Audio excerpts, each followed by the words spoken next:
Doings of Doyle is sponsored by Belanger Books, home of the best Sherlock Holmes anthologies featuring today's top Sherlockian authors. Belanger Books is the only authorised publisher of Solar Pond's mysteries, continuing the Sherlock Holmes legacy into the 21st century. Visit them today at belangerbooks.com.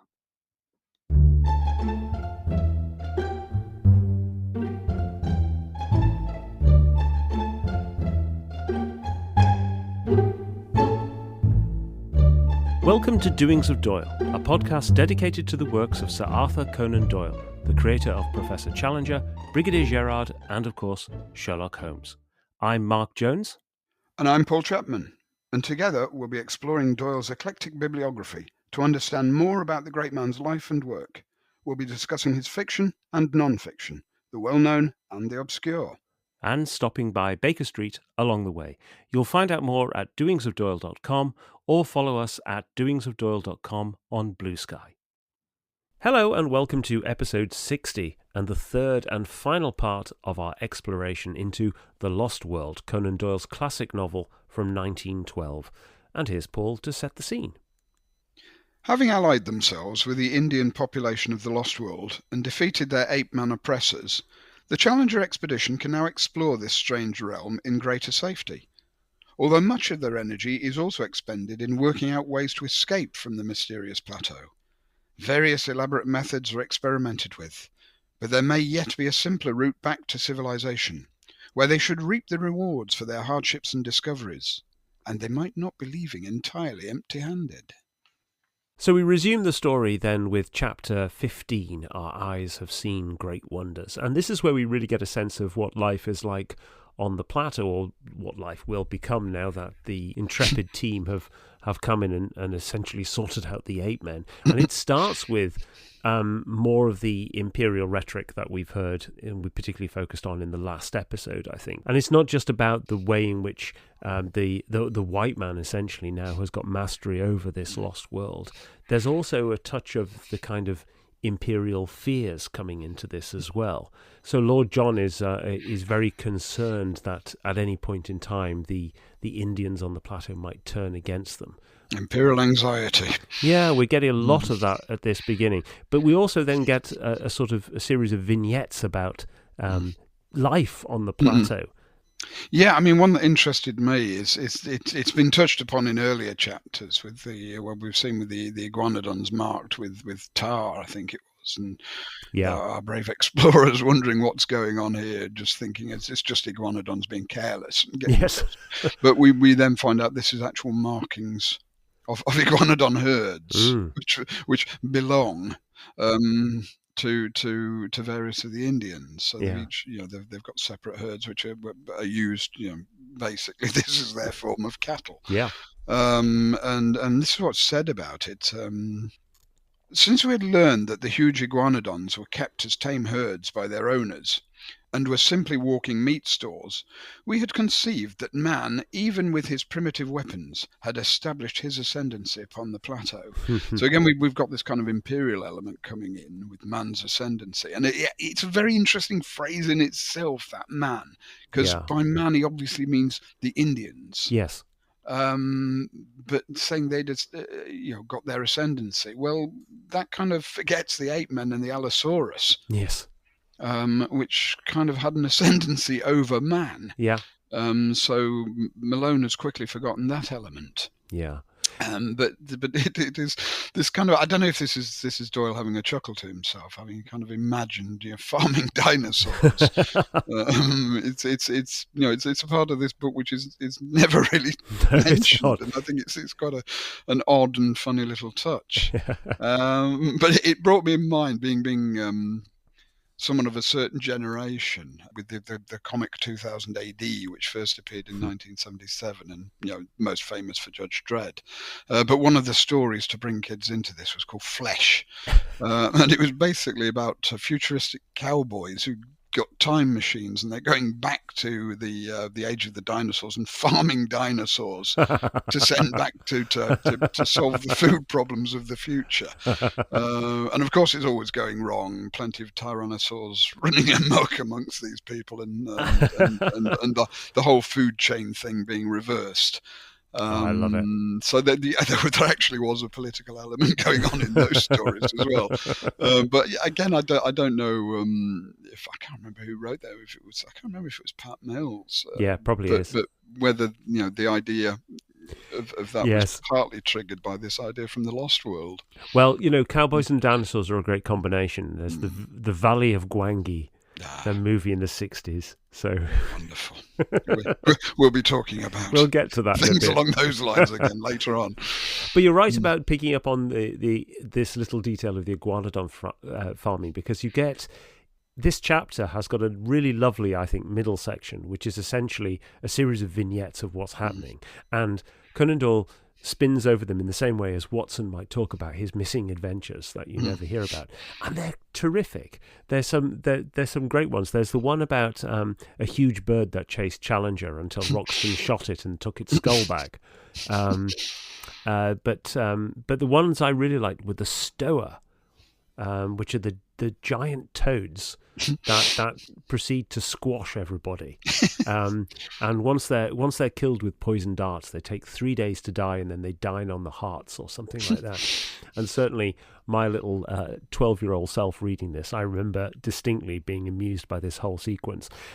But within it, there's also a very strange sequence where they talk about this ghostly figure to the east of the lake. He describes this great nocturnal white thing. To this day, we do not know whether it was beast or reptile, which lived in a vile swamp to the east of the lake and flitted about with a faint phosphorescent glimmer in the darkness. So a very, it could be another Hound of the Baskervilles type thing. It's got that ring. And it's also, we discussed in an earlier episode, we mentioned Bram Stoker's Lair of the White Worm, which is published in the same year. Good point. Maybe there's an element of that coming with this kind of the phosphorescent white worm in that. Yeah, good point.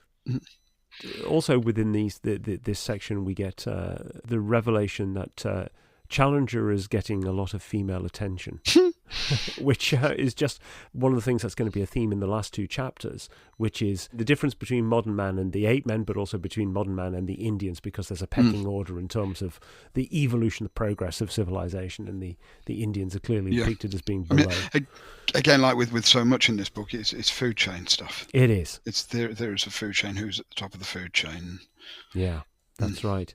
And I can't entirely skip over their attempt to get off the plateau with a hot air balloon.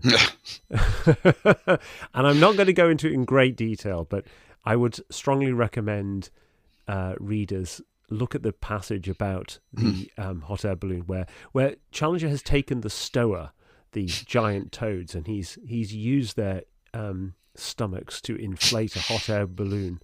But Dr. Freud would be very interested in that paragraph, I think.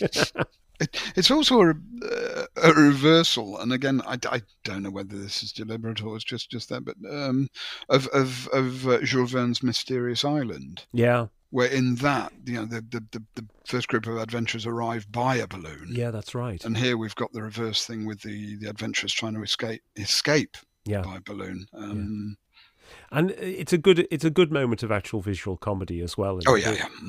As the balloon is ascending and they're all trying to hold it down, Malone says, "For a moment I had a vision of four adventurers floating like a string of sausages over the land that they had explored," which of course is a picture, I think, is one of the pictures that Roundtree does as well. But then getting to the end of this chapter, we get to quite a serious point, which is the one about, the fate of this lost world. There's a kind of bittersweet quality to it at this point. Malone says, "With much labour we got our things up the steps, and then, looking back, took one long last survey of that strange land. Soon I fear to be vulgarised, the prey of hunter and prospector, but to each of us a dreamland of glamour and romance." The double meaning of the title, The Lost World, it's lost from, it's this kind of forgotten world. But once the Challenger expedition's been in there and let the world know about the place, it really is lost. Yeah, that's right. So there's that as you said, that melancholic element to the whole thing. Yes. But eventually the explorers are able to find their way off the plateau, and that's with the help of one of the Indians who provides them with a map, which is marked up, which gives them the direction to travel to pass through one of the caves, which eventually has a route back to the ground below the plateau. Yeah, it's quite interesting the way the map's drawn by Doyle, and it just looks like a series of lines with the different shapes, and as the explorers work out, that's what it's a map, and this is showing us what's in the caves, and it reminded me straight away. And I'm sure this is a quite deliberate thing on Doyle's part, of a similar strategy used by Edgar Allan Poe in his novella, the narrative of Arthur Gordon Pym of Nantucket in 1838. And my goodness, he goes through even more adventures than yes. this lot.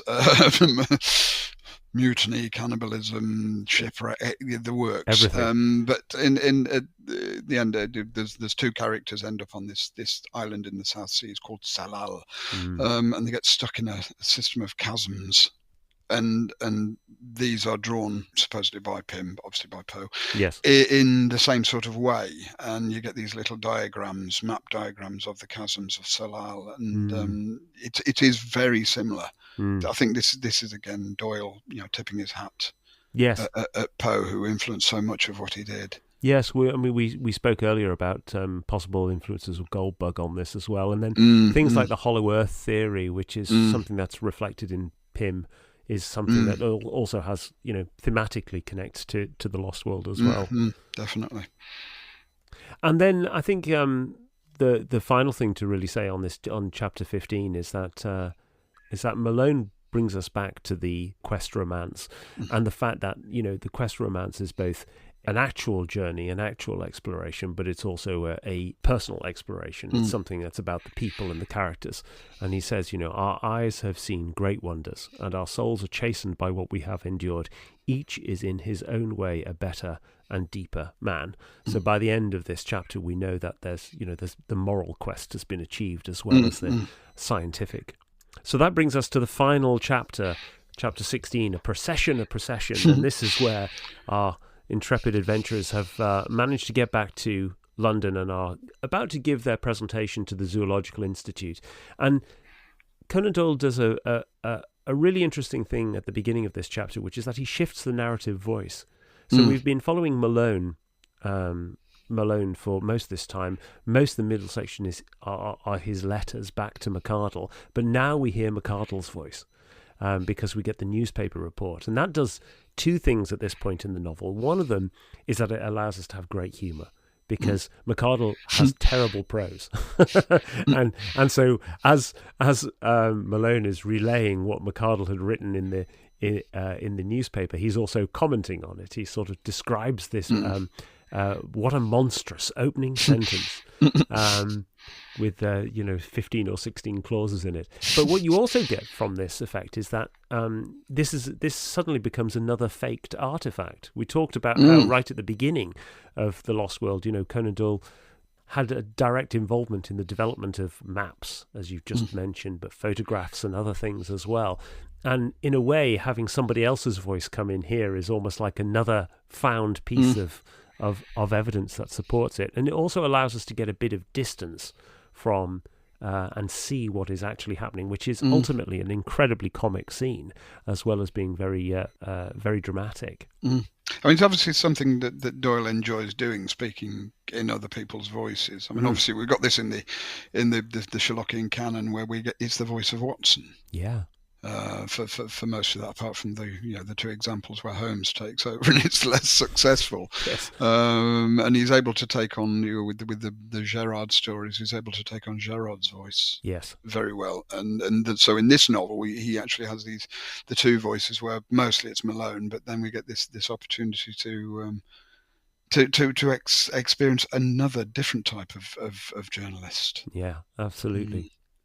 And then we get into the actual meeting itself, and we have a whole array of characters who mentioned and appeared here. You found a few interesting names within that mix. Oh, there's some names. Well, the first one is actually before they leave South America, and there's a Brazilian official called Senor Penalosa. Ah, yes. And for those familiar with Doyle's 1894 novella, The Parasite, Penalosa will sound very familiar. Although that some versions of The Parasite is Penalosa and some it's Penclosa. So I've still not got to the bottom of how that happened. There's a Professor Sergius, yes, who might sound familiar to those of us familiar with the Golden Pince-Nez. Yeah, that's right.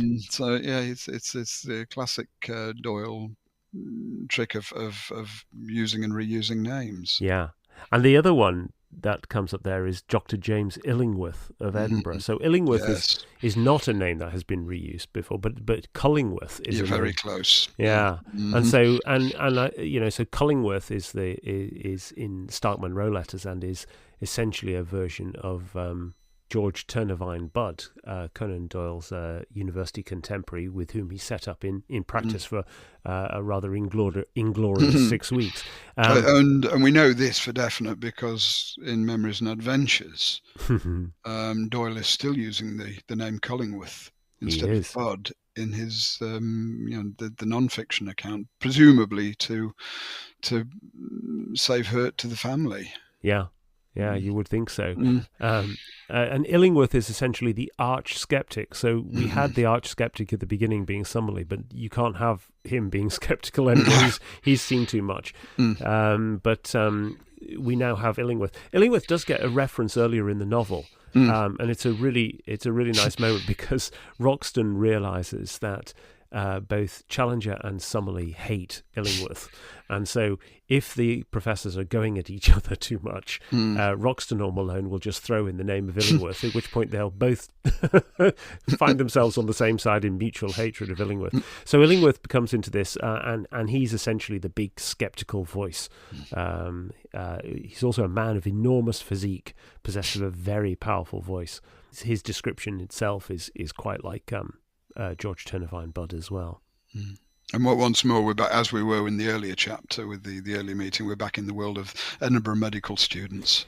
Indeed, yeah, back into that. Yeah, there's an element to which his description is a bit like Rutherford as well, but he's an ultra skeptical sort of mirror of Challenger in that respect.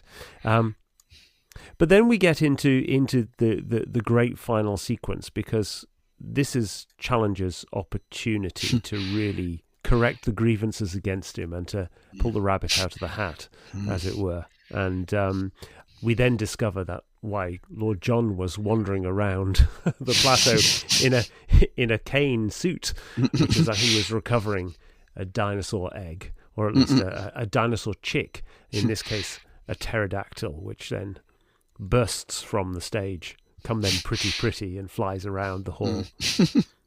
It's a wonderful moment. It's a incredibly visual as well. It's one of the things that I think does signal out Conan Doyle from among his contemporaries, is that he writes in a very immediately visual way, and this is a classic example of it, I think. Yeah, and it's also obviously there's the mix of humour and horror. Yeah. And very nicely done. So we had the humour with the I think it's the Duke of Durham falls off the stage into the orchestra pit in the middle. So we get that as well as people being horrified at this creature flying around. Of course, women fainting everywhere, and then the poor creature itself just wanting to get out. So you got all this going on. Challenger hasn't thought this through. No. Not at all. All he's bothered in his big reveal, and I was right. He hasn't actually thought for a moment what might happen when he releases this creature. No, he hasn't.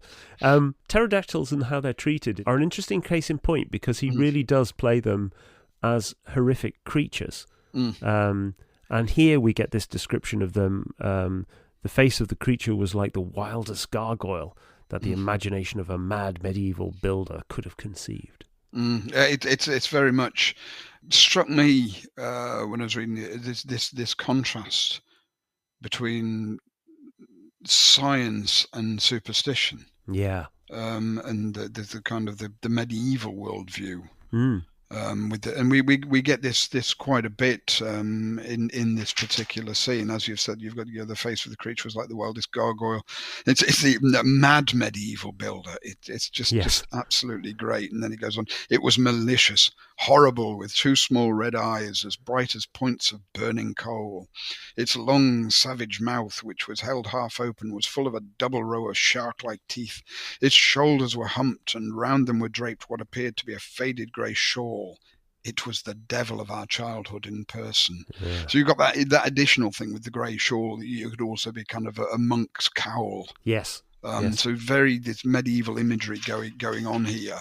And as you've said before, Roxton called it the devil's chick. Yeah. And then as the pterodactyl actually gets out of the building and flies into the London night, trying to make his way home to South America. He flies over one point. There's a Coldstream guardsman. Yes. Sees it and neglects his duty in this shock and drops his rifle and is put up for court-martial later on for dereliction of duty.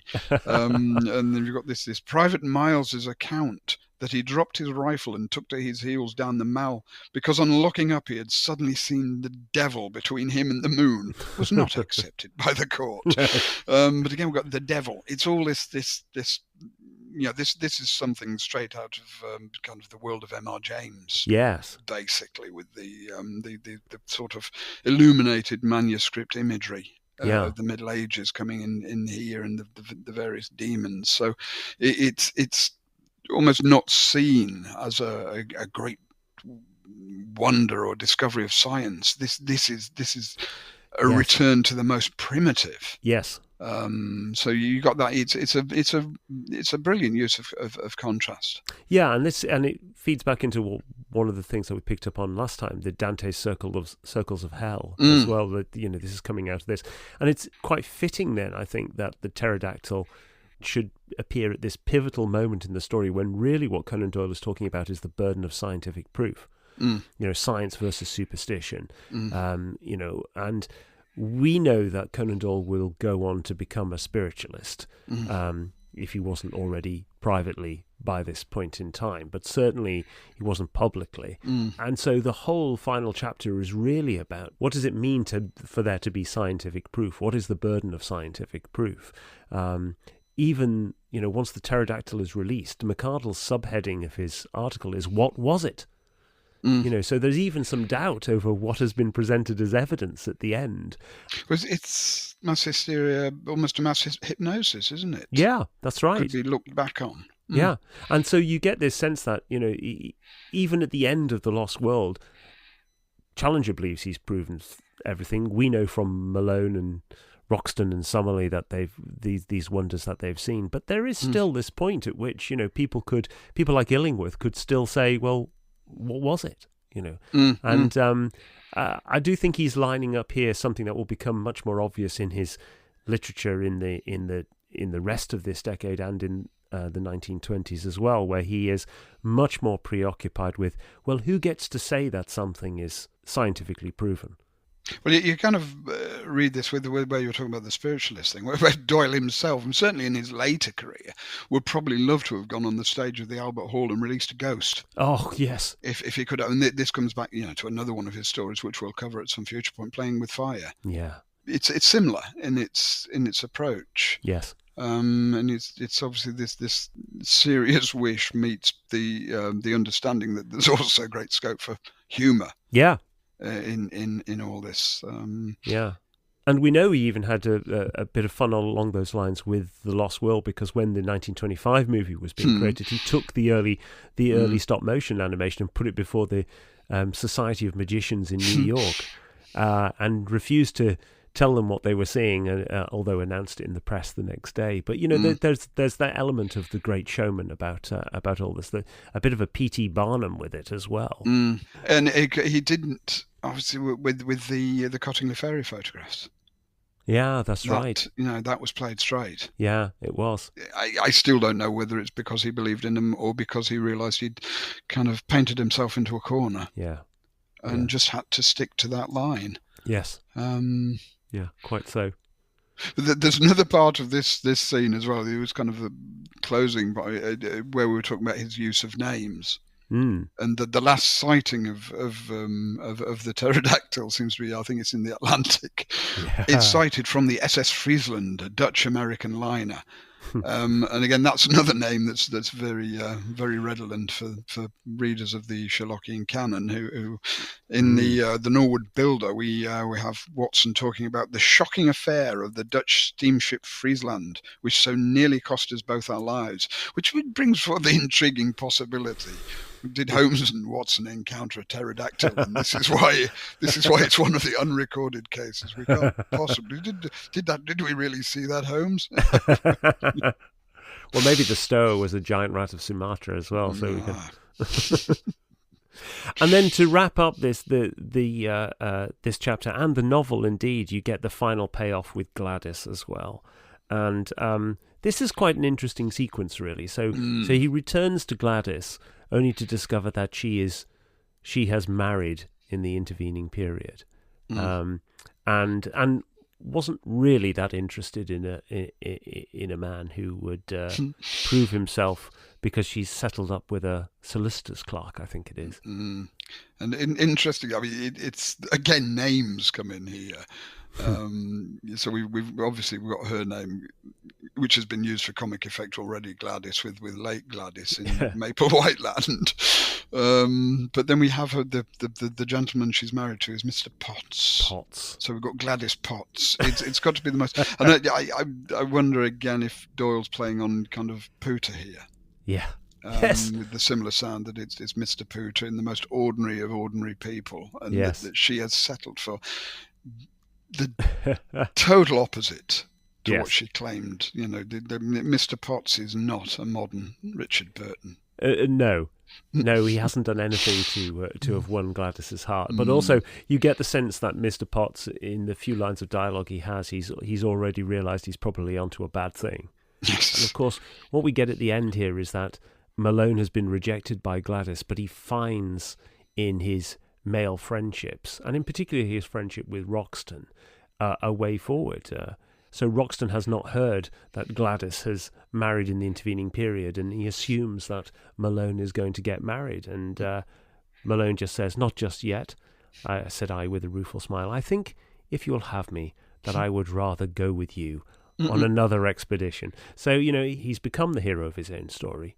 And he's also now has this great male friendship, and almost the kind of matter of trying to land Gladys at the beginning is now a very distant consideration for him. And yeah, this could be, you know, it's all part of what's going on, you know, within fiction, where you've got these sort of boys' own adventures, as they'd be classed, with you know, where it's all the chaps coming together, and you know, each has his own role to play within the group. Yes. And you've got, again, this period, you've got various other, there's different ways of approaching it at this time. So in 1886, got Stevenson's Jekyll and Hyde, which is a novella about men, and you know, the social world of men, and how that can be, you know, can be read in many different ways. That book, and 1891 or 1890, then 91, Oscar Wilde's Picture of Dorian Gray, which is another book about men and the interaction of men, between men. Again, very, very different from you know, something like King Solomon's Mines. But yeah, it's all in a way tapping in as you know, the so-called new woman begins to appear, and tapping into male anxieties, and questioning, you know, what the male social role is. What is the male social role towards women, and the male social role towards each other?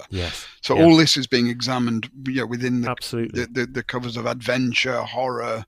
All of this kind of genre fiction can be used to discuss serious social issues at the time. And of course, we also got, I mean, from Conan Doyle, we get the classic Holmes and Watson. Holmes and Watson, You know, yeah. the real examination of a male friendship. Yeah, that's right. Which proves popular across the board. Yeah. Still being reinterpreted to this day. Exactly, yeah. And the fact that Roxton and Malone can go off on another adventure at the end of this story is down to Roxton's great discovery on the plateau. So your Challenger isn't the only one who's brought things back.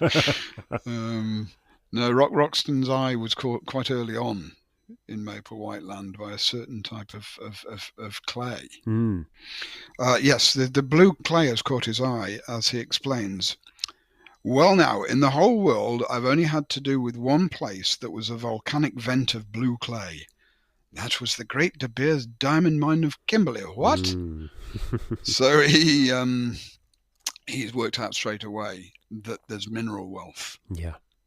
To be found in Maple White Land, and he's Challenger is, with his discovery and what he's brought back is more kind of it's an intellectual triumph, whereas Lord John Roxton is far more materialistic. Yeah, I mean it's almost coming back the Hound of the Baskervilles, where Holmes works out something about the death of Sir Charles, and when he finds out the residue of the estate is close on 1 million, which has an air of materiality about it. Yes, and this is Roxton's definitely. But there's a lovely irony going on as well, where the quote you mentioned earlier, Mark, where the team themselves up and they're talking about this will then become the speculator and the hunter will move in. Yeah.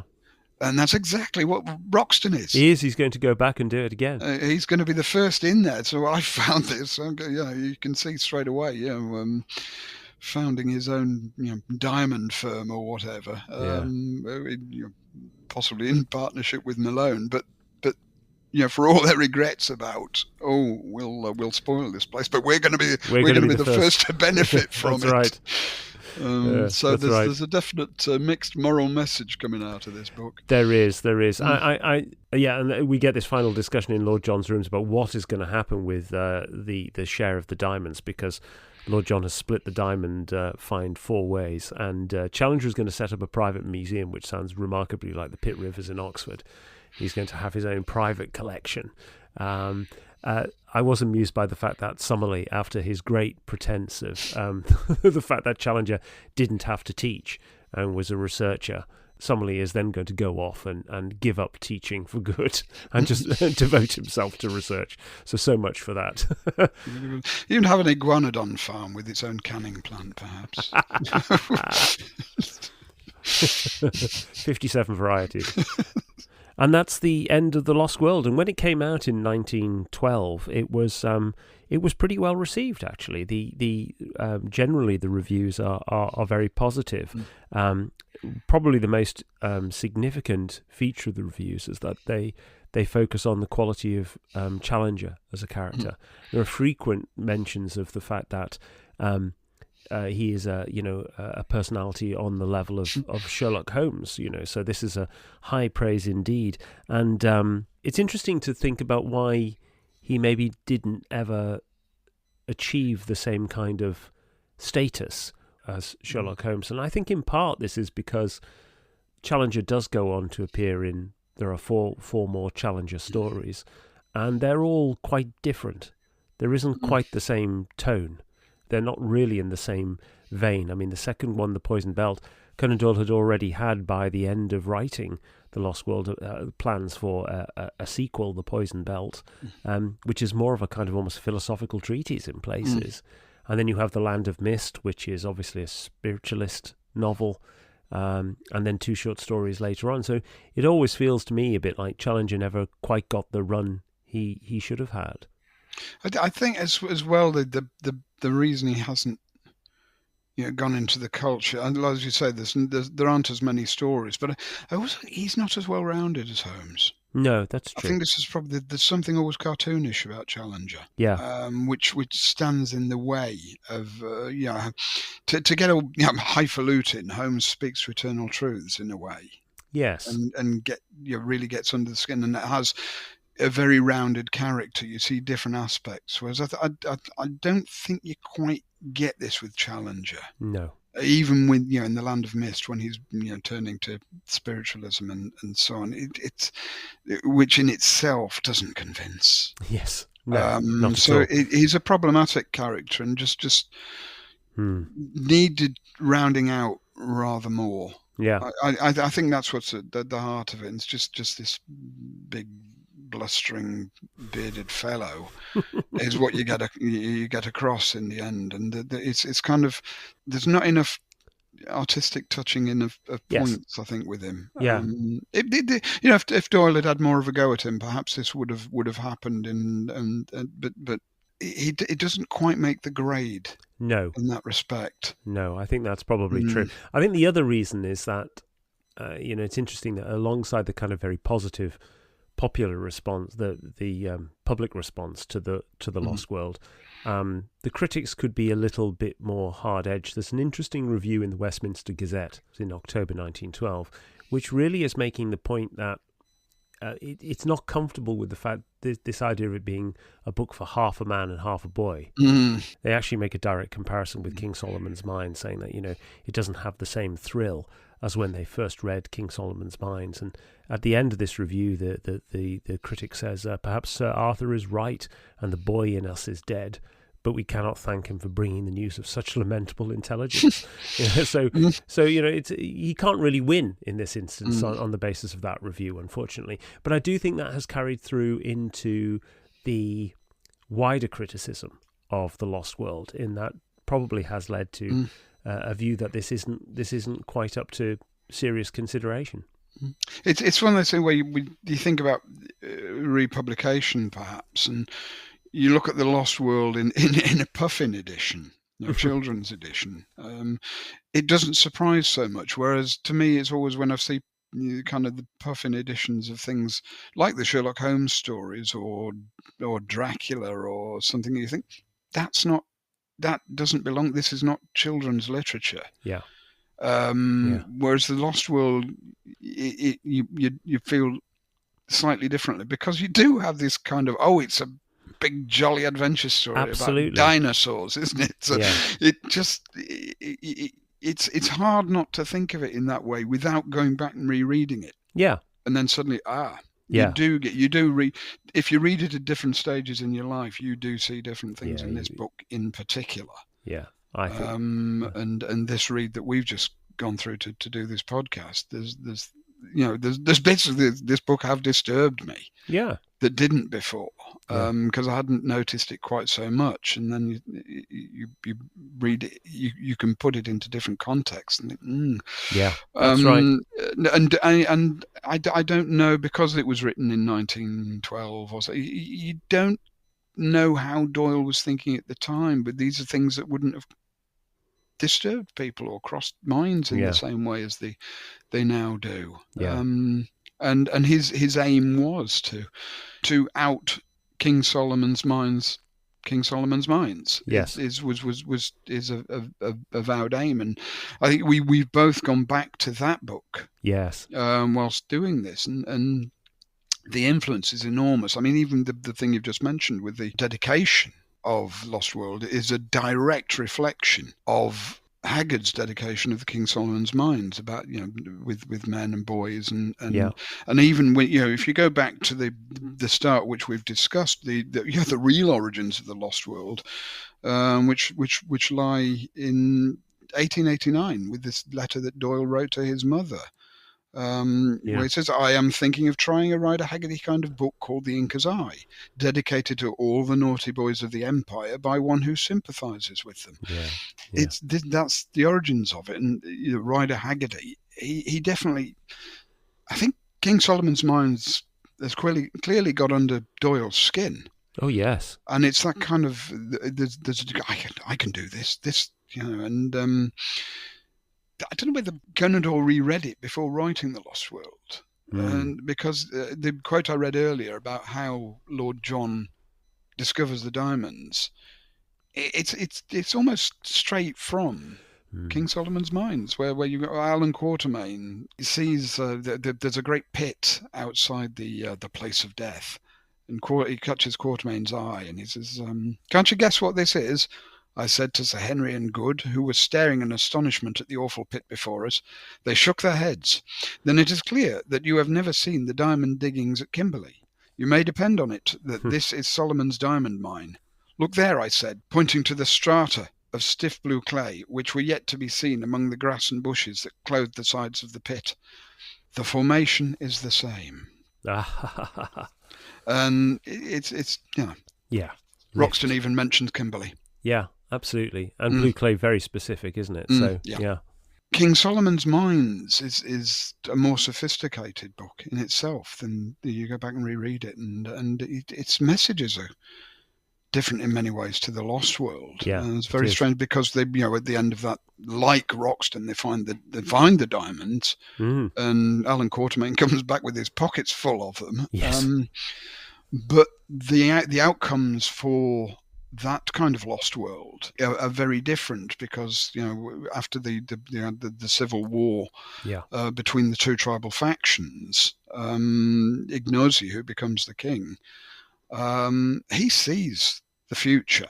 Yes. If the imperial powers or even white prospectors or adventurers come, he sees where the future lies. So he says to Quatermain and his friends, that you have helped me to retain my position, but any future white men come, I'm not putting up with it. That's and right. I'm also going to fill in this mine to make sure the attraction has gone. So it's very different, from what happens with Maple Whiteland, where the equivalent of Quatermain and his friends, the Challenger in his group, at least two of them we know are going to go back and exploit it to a certain degree. Right. So you're getting different messages from these books. Yes.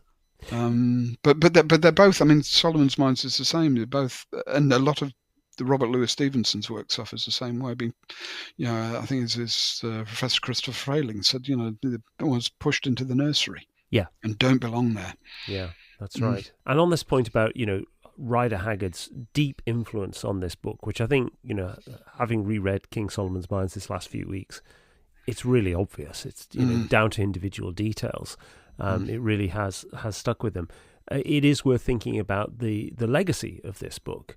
And one of the first things I'd say is that, while Conan Doyle was not the great originator in this, as in so many things, he was a great popularizer of it, a great synthesizer of it, and almost a perfecter of the format.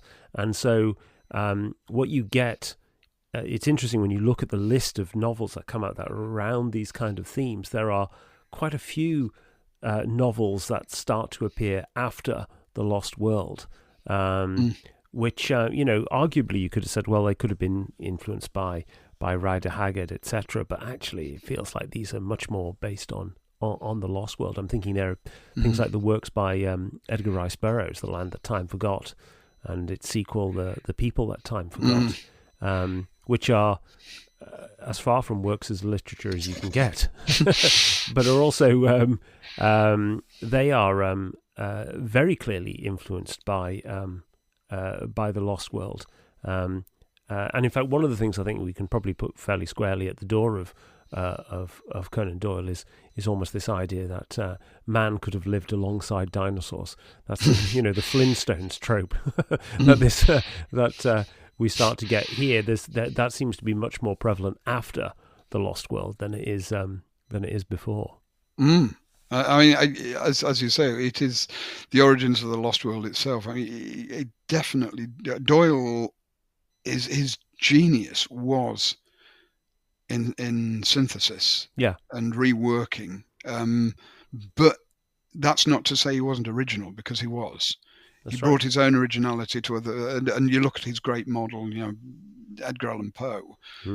Poe was getting ideas, but Poe really, he perfected certain ideas, and Doyle then took those on. I think you've got on The Lost World, the main influences I think you can nail are Poe, in particular with narrative of Arthur Gordon Pym.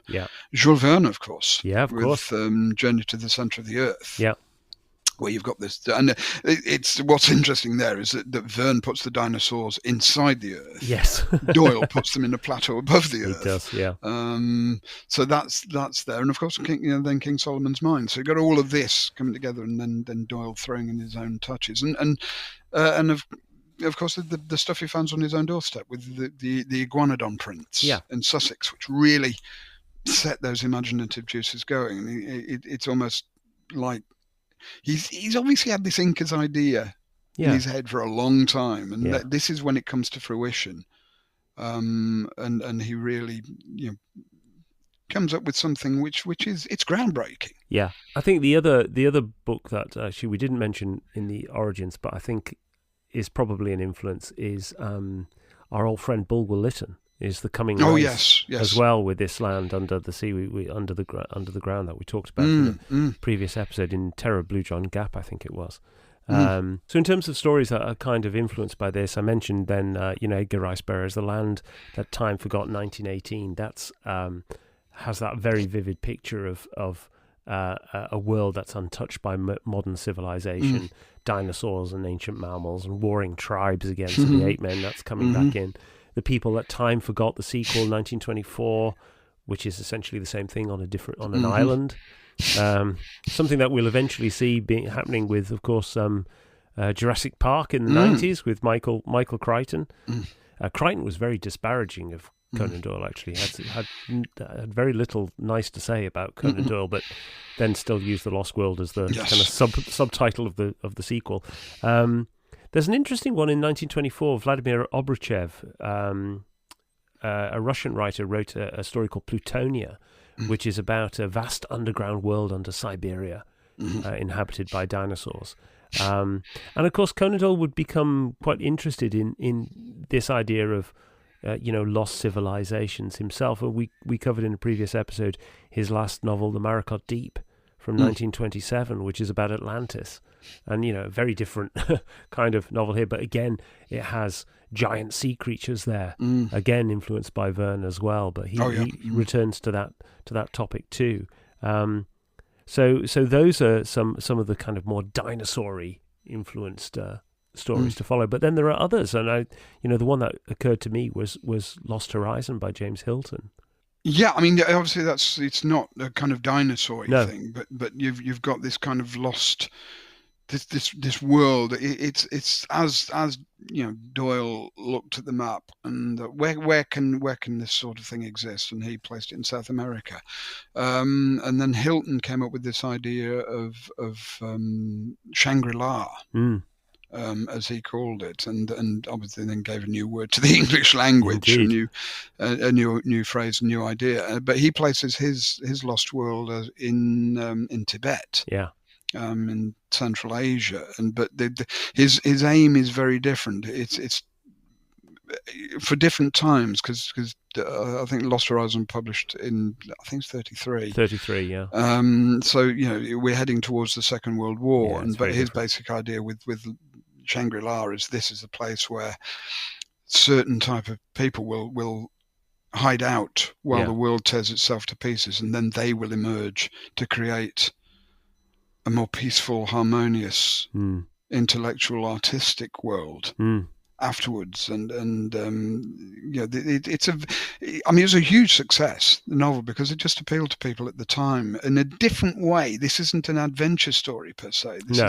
It's more of a philosophical novel, but its idea appealed to people. But it was packaged very cleverly in an almost adventure format. And it's got one of the best opening lines in literature. Cigars had burned low, draws you straight into this chappish clubland atmosphere, and then goes off in an odd direction. But even though it's very different from The Lost World, it's all stemming from the similar sort of cultural imperative. But the thing is, I think it's interesting you bring in Crichton as well, because we know what's going to happen. We sense what's going to happen with the Lost World of Doyle's imagination is that's going to be wrecked. Yes.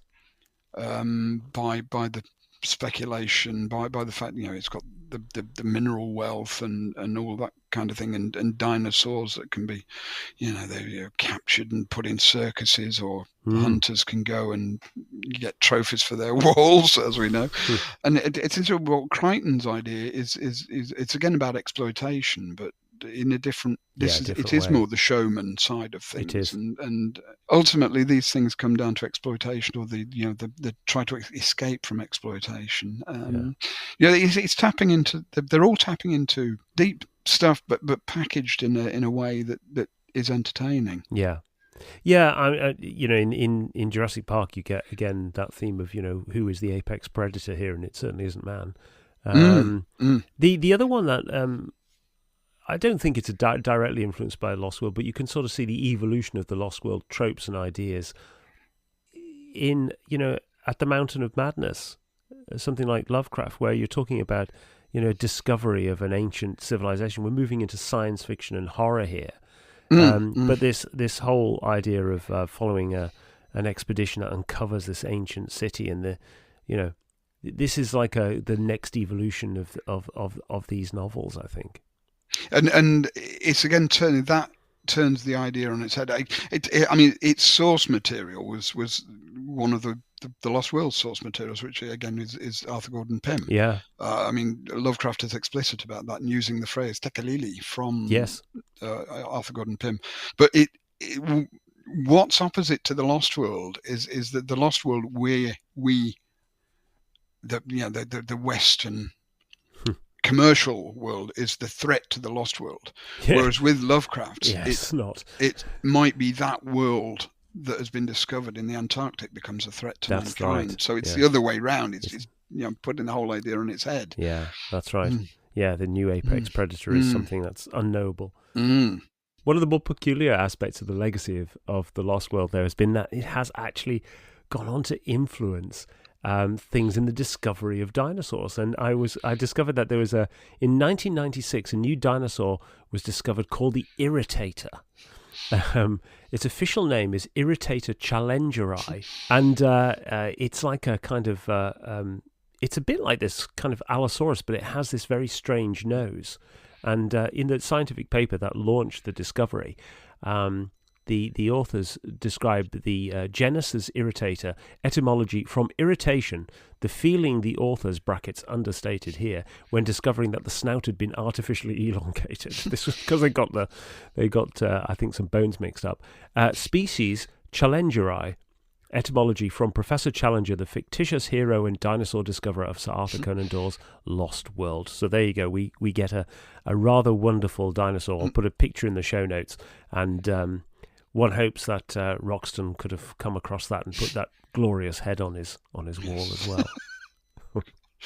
What is quite interesting, though, I think, with the legacy being quite, I think there being very strong legacy from this, is that it hasn't really been adapted in a terribly successful way. I think that by far the best, from my perspective, the best is the 1925 silent movie. I still think that definitely. That one is directed by Harry Hoyt and starring Wallace Beery. That to me has come closest to it, and of course it's the one that Conan Doyle saw in his lifetime and was involved with as well. But it doesn't stick entirely faithfully to the book. It has famously a brontosaurus, I think it is, rattling around London at the end. Rather more difficult to deny. How they got that back unnoticed. That's right. But that is probably the best single adaptation, and even then they make changes to the ape men story and get rid of other bits and pieces of this. But thereafter, pretty much all of them have been, a mixed bag. By far the worst is the 1960 Irwin Allen one, Lost World, which starts in the present day, which doesn't help. Well, when your opening shot is a jet airliner, it just doesn't work. I mean, I know Conan Doyle himself actually mentions aircraft in the Lost World. Yeah, he does. But they're not going to be of a level enough to be a serious threat to the explorers yet. Yes. But in the 1960s, it doesn't work. Yeah, it's a nonsense, and never mind the fact it's an awful film. It's an awful film. I mean, it suffers from terrible casting. Claude Rains is just the most appalling cast. And in fact, that's part of the problem with the adaptations too. Is I think since Wallace Beery, there really hasn't been anyone terrific playing Challenger. The obvious actor has never been cast. No, he hasn't. No, he hasn't. The one thing I do quite like about the Owen Allen movie is that they arrive on the plane. The plane is destroyed. They lose their radio. They go through all their trials and tribulations. They get down off the plateau at the end, and they have a little baby dinosaur, and they all have a little chuckle around their campfire. But they have no radio. They have no plane. They have no supplies. So I just like to think that 3 minutes after the end of the film, they all get eaten, which would be the best result for that crew, frankly. But in terms of good adaptations, I would say the BBC did a radio version in 1975, which stars Francis de Wolfe as Challenger, Kevin McHugh as Malone. But the two star parts in this radio adaptation, and I'll put a link to it in the show notes, Gerald Harper, the wonderful Gerald Harper, plays Lord John Roxton, and Gerald Harper was virtually Lord John Roxton in real life anyway. But the best is Carlton Hobbs, who played Sherlock Holmes in the 60s, plays Summerlee, and Hobbs is much better as Summerlee than he is as Sherlock Holmes. It has to be said. He has that wonderful, wizened, cracking voice, and he's very sarcastic and sardonic with it. He's excellent. So that's a really good adaptation. And then we had ones in the 90s, run for 3 seasons, and then there's BBC One in 2001, which was an adaptation reasonably close to the novel, and really I think leaving off the success of Walking with Dinosaurs when they'd done the CGI dinosaurs for the first time in '99, and they make some interesting changes to that, but again, hopelessly miscast. Yes, well, you got Bob Hoskins, who's far too cuddly to be Challenger, and the obvious actor I mentioned earlier would Brian Blessed. Indeed, should have been cast. Yeah, but alas, no. So it's notable that The Lost World, despite being a really important novel, an influential novel, it really has suffered from a real mixed bag. When you can say that the best adaptation now is 100 years old this year. And I would say the second best adaptation is actually King Kong. Well, yes, that's right. Made by the same people. The same people. And, same stop motion animation is again by Willis O'Brien. And you're right, yeah, that is the most obvious next connection, and that's King Kong and the 1925 Lost World are the ones that get merged together into the aforementioned Valley of Gwangi. Yes. We shall have a spin-off podcast on the Valley of Gwangi. So despite the Lost World maybe not being served by adaptations, and perhaps not being served by criticism, it does have its fans, it does have its appeal, and I dug out the 1979 reissue, John Murray reissue of The Lost World, which has an introduction by Alistair MacLean, the great thriller writer, and he says The Lost World exemplifies those qualities that made Sir Arthur the outstanding writer that he was and remains today. Of all his books, this may well be his best. The Hound of the Baskervilles and the White Company may have been more highly regarded or received more popular acclaim, which is not quite the same thing, but neither lets us see Conan Doyle at the height of his versatile powers. And while he does point out a couple of problems in the plotting, he does go on to say, if these are blots on the escutcheon, they are tiny blots on a huge and splendid escutcheon. With Sir Arthur Conan Doyle at his outstanding best, this is a quite splendid book. And I thought, actually, he did a very good job in his introduction of kind of summarising and getting to grips with The Lost World, balancing the fact that this is a glorious adventure novel with lots of humour and energy and enthusiasm, but there's a deep, dark undercurrent that becomes more obvious the more times you read it and in different contexts. Yeah, it's something I certainly wouldn't say it's Doyle's best novel. No. I mean, it's a great novel. It's a great novel. There's I don't think you can argue it isn't. There's a lot more going in here, as we've tried to make clear, than just Boy's Own Dinosaur Adventure. I'd always argue, as would most people, that probably Holmes is his most important creation. But this, it's one of his essential works, and it is one of these. Especially after just rereading it for this podcast, I'd encourage anyone go back and reread this book. Yeah. And just it's not what you think it is. Probably. Yes. It's definitely worth it from that perspective, and also, as I say, it is an important building block of 20th century popular culture. There's no getting away from this book, and probably in terms of cultural importance, it is probably the second after the Holmes canon. Yeah. So that brings us to the end of our 3-part discussion of The Lost World. If you want to find out more, you can read the show notes at doingsofdoyle.com. And you can also find out how to support the podcast as a patron by joining us through PayPal or Patreon, and there are details there at the website. Next time, we are hoping to have a interview guest to join us. And we'll announce that on the socials, as they say, over the next few weeks. Failing that, we will be back with another Sherlock Holmes story. But until then, it's goodbye from me. And goodbye from me. Goodbye.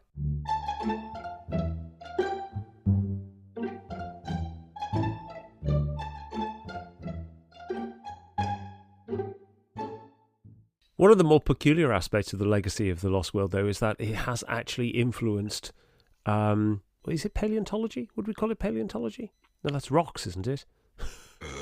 Zoology. Oh, I don't know. It's just dinosaurs. Dinosaurology. Dinosaurology. Here we go. There's the outtake. There it is, yeah. Okay.